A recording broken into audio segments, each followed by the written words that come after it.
Buenos días a todos. Feliz comienzo del mes de julio. Acá vengo a hacer el último video de vivo que prometí. Me estaba quedando pendiente Merlin y Taliesin, de estos arquetipos, de estas energías con las que vamos a estar trabajando en el taller de sanación druídica. De paso también avisarles que voy a estar dando un taller de sanación con rosas, muy bonito, muy profundo. Y bueno, ¿qué fue en lo último que nos quedamos en el último video, en el último vivo? Primero empezamos con Kerriwen, como esta diosa de la creación, con este caldero, con esta capacidad de traer el Anun al Awen, cultivando y cocinando en esta cocción mágica, alquímica de las almas del humano para poder venir a este mundo a trabajar. Y luego pasamos de Kerriwen a Morgana, donde veíamos que Morgana también tenía un trabajo de alquimia, trabajaba con las manzanas en la isla de Avalon, su bastón de mando. Bueno, los invito a visitar esos dos vivos como para que podamos resumir un poco sobre qué trabajaban estas hermosas mujeres y cómo era su trabajo alquímico, ¿no? Cómo era su forma de sanar, que ambas trabajaban la transmutación y la transformación, ¿sí? Ambas podían transformarse en distintos animales de manera mágica. Y nos encontramos hoy con Taliesin, que quizás es uno de los menos conocidos en esta historia, y luego Merlin. Pero me gustaría comenzar con Taliesin, porque si empezamos con Kerriwen, tenemos que entender el origen de Taliesin a partir de un nacimiento casi milagroso, como otros relatos que hay en otras tradiciones, en otras culturas. Habíamos estado hablando de que Kerriwen tenía que preparar su caldero durante un año y un día, pero ella no podía estar anclada un año y un día, y cada vez que salía a buscar hierbas para su caldero, para seguir trabajando con esta preparación, esta pócima, que iba a generar estas 3 gotas con la sabiduría plena, y los 3 dones que le iba a otorgar a uno de sus hijos, porque estaba destinado para uno de sus hijos, se encuentra con que yo tengo que salir a buscar estas hierbas, tengo que salir a buscar todo esto y no me puedo quedar controlando, pero el fuego no se puede apagar. Entonces, ¿qué hizo Cerridwen? Cerridwen, para que su fuego no se apague durante este periodo, contrató a un hombre ciego para que esté encargado de mantener el fuego. Y esto es una metáfora muy bonita, ¿no? Porque contratar a un ciego para que mantenga vivo un fuego que no puede ver si se apaga, está hablando de una visión más allá de la física, ¿no? Y de un fuego más allá del 3D, un fuego alquímico, un fuego que está en otro nivel, en otra dimensión. Pero también contrató a un niño huérfano, para que sea el encargado de cada tanto darle ese batido a este caldero para que estas hierbas se sigan fusionando, se sigan... Oh, Elis Roni, buen día por acá. ¿Y qué pasó? Al año de estar haciendo esto, Kerriwen sale a buscar las últimas hierbas que faltaban para cumplir el año y un día, y en ese momento el niño huérfano que estaba allí nota que esta preparación a la que él estaba haciendo comienza a hacer burbujas y lo salpican en su dedo 3 gotas. Obviamente él se lame el dedo y todos esos dones, esas sabidurías quedan incorporados a él. En ese mismo instante se parte el caldero y todo el producido que quedaba se transformó en veneno, matando a todos los caballos y a toda la corte del rey más cercano que habitaba donde estaba Kerrigan. Este chico, con la desesperación, salió corriendo y encontró que en estos dones él podía transmutarse y transformarse. Y acá viene la leyenda de Kerrigan, ¿no? Donde este chico comienza a transformarse en conejo, se transforma en pájaro y luego se transforma en un grano de trigo. Pero la diosa Kerrigan también tenía el don de transformarse en animales, al igual que Morgana, al igual que Merlín, ¿no? Es algo que se caracteriza por ahí mucho en la mitología y en el relato celta. Entonces, cuando él se transformaba en un conejo, ella se transformaba en algo más grande, y así sucesivamente, hasta que él se transforma en este grano de trigo. Cuando él se transforma en grano de trigo, Kerrigan se transforma en gallina y se come el grano.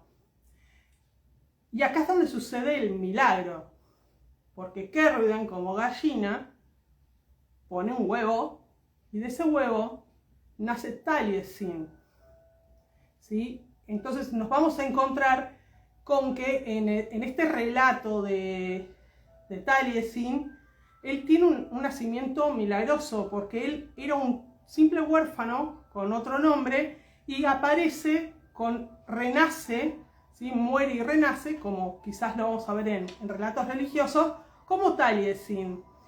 Taliesin era tan, pero tan hermoso que Kerrigan no pudo matarlo. Y se transformó en un sabio de frente grande, le decían en el libro de Vita Merlini. Y en ese relato se dice que él en realidad encarnó la energía de Merlín en un tiempo posterior. Merlín estuvo antes y él como que encarna toda esta sabiduría de Merlín en un tiempo posterior. Entonces, bueno, este chico, Taliesin, tenía un don, se transformó en bardo. Los bardos celtas eran los poetas, pero no eran cualquier poeta, eran poetas profetas, ¿sí? O sea, cada relato que ellos hacían era una profecía, eran oráculos, ellos canalizaban como bardos. Entonces, bueno, se transformó en alguien que se suele ver representado con un arpa, un joven muy bonito. Y acá es donde nace este chico, ¿no? Taliesin. ¿Y qué tiene Taliesin? Como destacado es la sabiduría plena, la conciencia y la luz completa. Es la representación del Awen celta, ¿sí? Esa chispa divina en su totalidad, con los 3 dones que habíamos estado hablando en el vivo anterior. Y algo que era importante destacar es que este caldero de Kerrigan, que era alimentado ese fuego por este hombre ciego, este hombre usaba madera de manzano para mantener el fuego encendido. Y esto es algo que ya vamos entonces a conectar con Morgana en la Isla de las Manzanas y su bastón de mando y estos árboles con manzanas de sabiduría divina en Avalon, y donde llevó a Arturo para mantenerlo en resguardo y en una eterna protección hasta que Bretaña lo vuelva a necesitar como rey y deba despertar. Entonces tenemos ahí una unión en Kerrigan, donde ese caldero se alimenta con leña de manzano. Esto en varias tradiciones más modernas, el neopaganismo, la Wicca, en Samhain se usa encender las fogatas, aunque sea con un leño de manzano, ¿no? Como para recordar este momento donde Kerrigan vuelve por un día con este velo a este plano.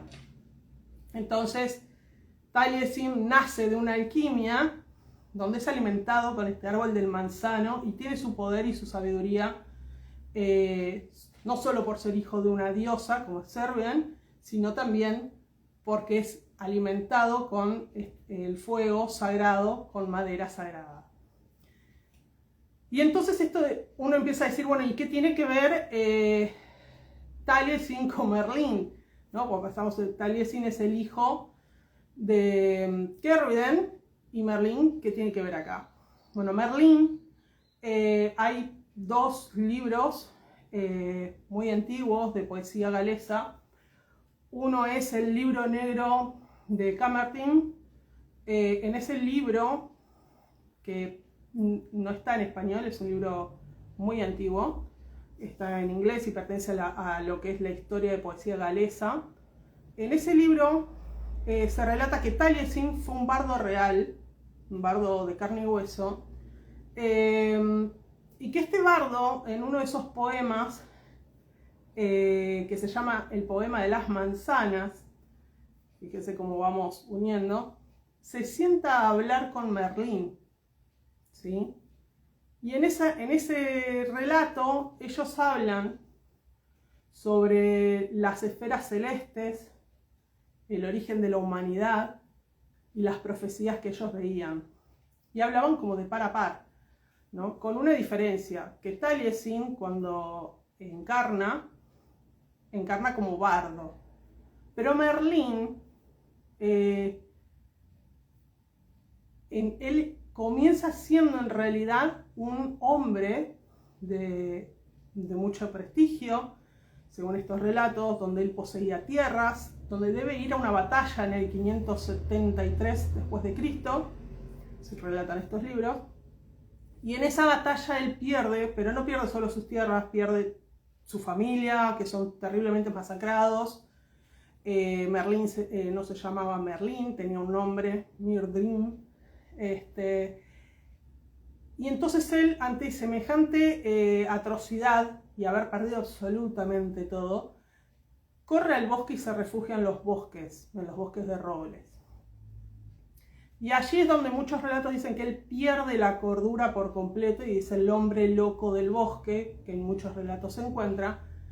Pero la realidad es que para la cultura celta no hay una locura. Lo que hay es una transmutación de su noche oscura a la iluminación. Él, gracias a que perdió todo y se refugió en el bosque, logró desarrollar sus dones de profecía, de poder dialogar con los árboles, con las plantas, con cada uno de los animales. Él entendía el lenguaje de cada uno. Y se dice, tanto en este libro negro de Camertín como en el Vita Merlini, que es un poquito posterior, ambos libros relatan que Merlín se refugia en este mismo bosque, hay como un claro, y en ese claro solo hay manzanos, pero que solamente él sabía que ahí estaban esos manzanos. Y entonces él usaba ese pedacito, ese claro, para vivir él.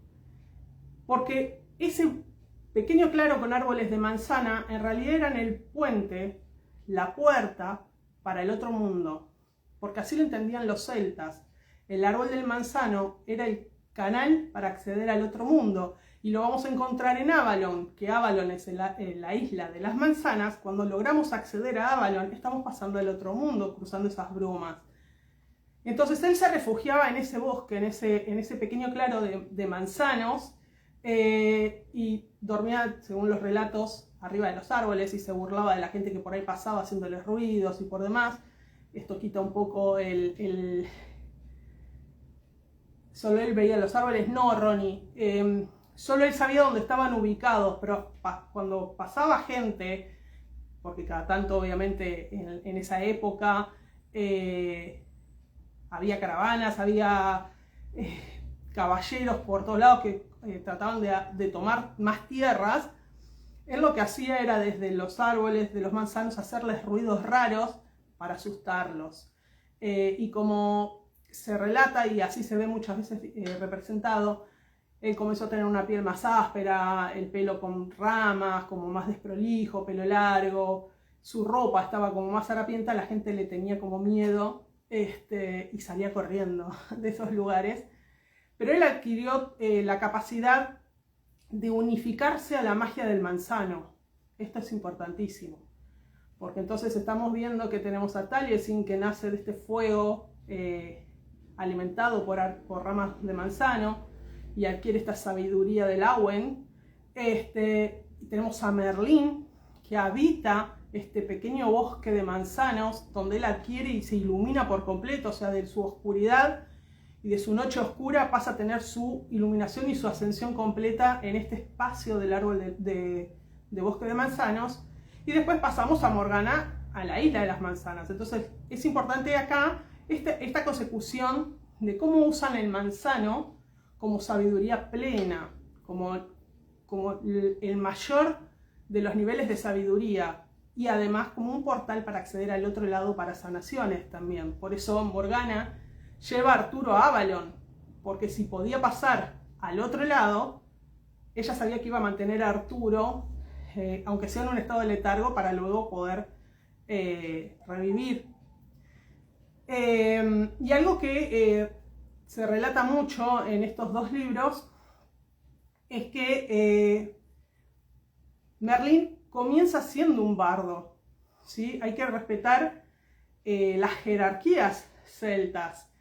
Él comienza siendo un bardo, y al igual que Taliesin, que siempre fue un bardo, ambos portaron en su momento una túnica azul, ¿sí? que es la que representa a este nivel. Pero Merlín, cuando logra transmutar y pasar esa noche oscura del alma y acceder a toda esa capacidad de convertirse en animales, hablar con las plantas, con los pastos, con las aves, incluso con las mismas estrellas, él pasa de ser un simple bardo profeta a convertirse en un druida. Y entonces en este lugar es cuando Merlín ya no tiene esa túnica azul, que quizás es lo más común que se lo representa, sino que pasa a tener la túnica blanca. Hola, ¿cuál es el libro? Hay dos. Uno es el Vita Merlini y el otro es el libro negro de Camertin, ¿sí? El Vita Merlini quizás puedas conseguir alguna traducción en internet. Es bastante complejo porque suelen estar en inglés. Son libros muy antiguos y están resguardados como libros que pertenecen a la historia del poema galés. Y el otro libro, que es el libro negro de Camertin, ese es casi imposible que lo consigas en español, pero sí puede ser que lo consigas digitalizado en inglés. Bueno, esto es una de las cosas importantes a tener en cuenta, ¿no? Entonces, entre Merlín, Taliesin, Kerriwen y Morgana. Y lo último que quiero comentarles, quizás antes de cerrar esto, es hay un autor que escribió una saga de libros que se llama El Ciclo Pendragón. Eso quizás sea mucho más fácil para conseguir. Y el primer libro de ese ciclo se llama Taliesin. O sea, él comienza la historia Pendragón con Taliesin. Y en ese primer libro, que se los recomiendo porque es hermoso cómo está redactado y cómo une muchos temas, si bien es un libro que obviamente es fantástico para vender como marketing, tiene muchas cosas que está tomando de otras tradiciones, como por ejemplo que Merlín viene de la Atlántida, y todo el relato del origen de Taliesin, como se relata realmente y fidedignamente en la tradición galesa. Pero en esta saga de libros, lo interesante es que él coloca, y no puedo decir que está equivocado porque eso es algo que no sabremos, él coloca a Taliesin como el padre de Merlín. Y Merlín entonces sería como una perfección de Taliesin, porque el de bardo pasa además al siguiente nivel, que sería el de druida, ¿no? Sin embargo, también tenemos que tener en cuenta que en el Vita Merlini y en el otro libro están trabajando y hablando a la par. Pero sí es cierto que en Vita Merlini se relata de que Taliesin visita a Merlín para hablar, y en el libro negro de Camertin se habla de que se juntan en el bosque de los manzanos para hablar. Entonces, la realidad es que hay un vínculo entre ambos, teniendo en cuenta los libros con la cantidad de años de diferencia que hay entre cada uno. Hay un vínculo, claramente hubo una relación. Y bueno, creo que lo más importante es entender la alquimia de estas 4 identidades a las que hemos estado hablando en estos 3 vivos, y por sobre todo lo que los une, que es la manzana, ¿no? Y habíamos dicho por último que Morgana entendía que las semillas de la manzana cortada de manera transversal hacía salir a la luz la geometría sagrada del pentagrama, ¿sí? Porque estas semillas están puestas como una estrella de 5 puntas. Y que ese era uno de los trabajos más potentes de alquimia de Morgana. Bueno, Merlín también entendía que la manzana con este corte mostraba una geometría sagrada, pero él asociaba esa geometría a las estrellas y a las constelaciones. Así que bueno, nada, quería traerles este último vivo acá. Espero que les haya interesado, que haya sido algo nutritivo. Y nos estamos viendo el 19 de julio para el taller de sanación druídica y el 18 de julio para el taller de sanación con rosas. Que tengan un hermoso día jueves.